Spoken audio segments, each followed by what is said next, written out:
നമസ്കാരം, ദീപിക ന്യൂസിലേക്ക് സ്വാഗതം. പ്രധാന വാർത്തകൾ. സംസ്ഥാന സർക്കാരിന്റെ ലഹരി വിരുദ്ധ ക്യാമ്പയിനായ operation Toofan the narco hunt പ്രവർത്തനങ്ങളുടെ ഭാഗമായി ആഭ്യന്തരമന്ത്രി രമേശ് ചെന്നിത്തല പെരുമ്പാവൂരിൽ നാട്ടുകാരും വിദ്യാർത്ഥികളും പങ്കെടുക്കുന്ന ജനസഭയ്ക്ക് ശേഷം ഭായി കോളനിയിലെത്തി അന്യസംസ്ഥാന തൊഴിലാളികളുമായി മന്ത്രി നേരിട്ട് സംസാരിച്ചു. ഓപ്പറേഷൻ തൂഫാൻ ഒരു മാസം പിന്നിടുമ്പോൾ ലഹരിക്കെതിരെ ഉണർന്ന് പെരുമ്പാവൂർ എന്ന പ്രഖ്യാപനവുമായി തൂഫാൻ ജാഗ്രൻ ജനകീയ പ്രതിരോധത്തിന് തുടക്കമിട്ടു. ഉച്ചയ്ക്ക് 2-ന് പെരുമ്പാവൂർ ബോയ്സ് ഹൈസ്കൂളിൽ നിന്നും ലഹരി വിരുദ്ധ ബഹുജന റാലി ആരംഭിച്ചു. തൂഫാൻ പതാക ഉയർത്തി ലഹരി വിരുദ്ധ പ്രതിജ്ഞ ചൊല്ലി. തുടർന്ന് വ്യവസായികളും സർവകക്ഷികളുമായി സംവാദവും നടന്നു. പിന്നാലെ അന്യസംസ്ഥാന തൊഴിലാളികളുടെ ക്യാമ്പുകളിൽ നേരിട്ടെത്തി സംസാരിച്ചു. Benny Behanan MP, Manoj Moothedan MLA, VP Sajeendran MLA, municipal chairperson KN Sangeetha തുടങ്ങിയവരും പോലീസ് ഉദ്യോഗസ്ഥരും സോഷ്യൽ മീഡിയ ഇൻഫ്ലുവൻസർമാരും പരിപാടിയിൽ പങ്കെടുത്തു. മിനി ഇന്ത്യ ലഹരി വിമുക്തമാക്കാനുള്ള ഈ വലിയ മുന്നേറ്റത്തിൽ സാധിക്കുന്നവരെല്ലാം പങ്കെടുക്കണമെന്ന് ആഹ്വാനം ചെയ്ത് ഫേസ്ബുക്ക് പോസ്റ്റും ചെന്നിത്തല പങ്കുവച്ചിട്ടുണ്ട്. ഓപ്പറേഷൻ തൂഫാൻ പരിശോധനയ്ക്കിടെ പോലീസിനെ ആക്രമിച്ച സംഭവത്തിൽ മുഖ്യപ്രതിയായ യുവാവ് സൈനികൻ. ഇയാൾ അവധിക്ക് നാട്ടിലെത്തിയതാണെന്നാണ് വിവരം.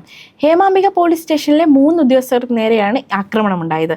SI-മാരായ Sudarshana, John Xavier, civil police officer Janeesh എന്നിവർക്കാണ് മർദ്ദനമേറ്റത്.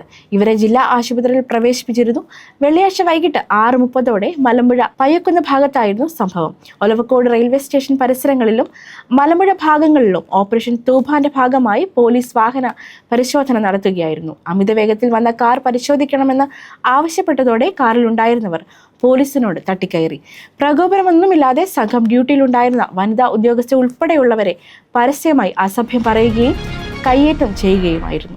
സംസ്ഥാനത്തെ തെരുവുനായ പ്രശ്നത്തിന് സുപ്രീം കോടതിയുടെ നിർദ്ദേശങ്ങൾ അനുസരിച്ച് ദയാവധം ഉൾപ്പെടെയുള്ളവ നടപ്പിലാക്കുമെന്ന് മന്ത്രി KM ഷാജി. ഇത്തരം തെരുവുനായകളെ മനസ്സിലാക്കാൻ നിർമ്മിത ബുദ്ധിയുടെ സഹായം തേടുമെന്നും മന്ത്രി അറിയിച്ചു.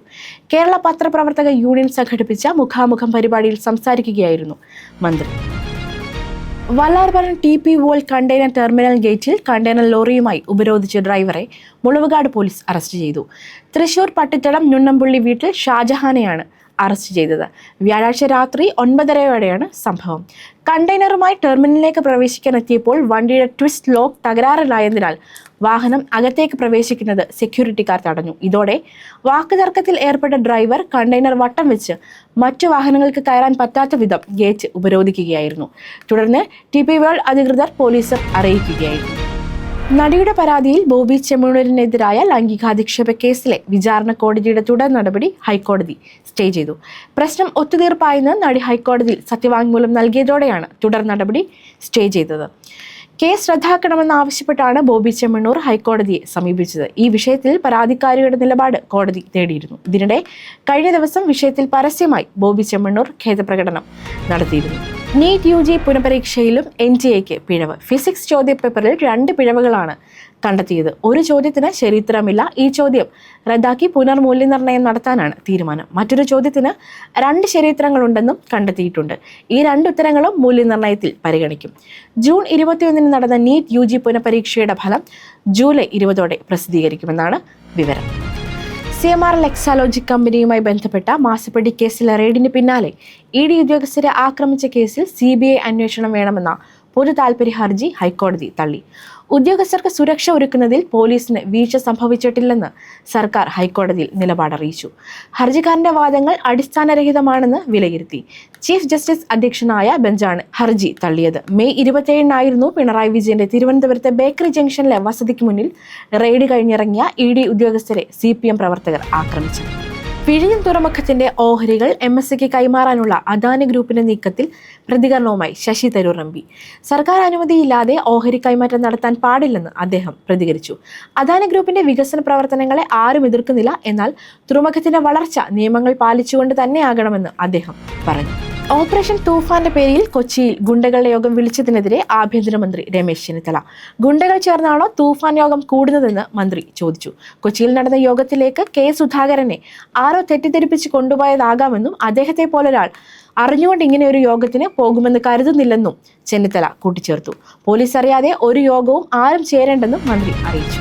ക്രൊയേഷ്യ കീഴടക്കി പോർച്ചുഗൽ പ്രീ ക്വാർട്ടറിലേക്ക്. 1-നെതിരെ 2 ഗോളുകൾക്കാണ് പോർച്ചുഗലിന്റെ ജയം. 53-ാം മിനിറ്റിൽ പെരിസിച്ചാണ് ക്രൊയേഷ്യയുടെ ആദ്യ ഗോൾ നേടിയത്. എന്നാൽ 65-ാം മിനിറ്റിൽ ലഭിച്ച പെനാൽറ്റി ലക്ഷ്യത്തിലെത്തിച്ച് ക്രിസ്ത്യാനോ റൊണാൾഡോ മത്സരം സമനിലയിലാക്കി. പിന്നാലെ ഇഞ്ചുറി ടൈമിൽ ഹെഡറിലൂടെ ഗോൺസാലോ റാമോസിലൂടെ വിജയ ഗോൾ. പ്രീ ക്വാർട്ടറിൽ സ്പെയിനാണ് പോർച്ചുഗലിന്റെ എതിരാളി. മറ്റൊരു മത്സരത്തിൽ അൾജീരിയയെ തകർത്ത് സ്വിറ്റ്സർലൻഡ്. കാനഡയിലെ വാൻകൂവറിലുള്ള ബിസി പ്ലേസ് സ്റ്റേഡിയത്തിൽ മറുപടിയില്ലാത്ത 2 ഗോളിനാണ് സ്വിസ് ജയം. 10-ാം മിനിറ്റിൽ ബ്രീൽ എംബോളയും 46-ാം മിനിറ്റിൽ ഡാൻ എൻജോയുമാണ് ഗോളുകൾ നേടിയത്. ഇതോടെ വാർത്തകൾ അവസാനിച്ചു. നമസ്കാരം. സത്യസന്ധമായ വാർത്തകൾ അറിയാൻ ദീപിക ന്യൂസ് ഫോളോ ചെയ്യൂ.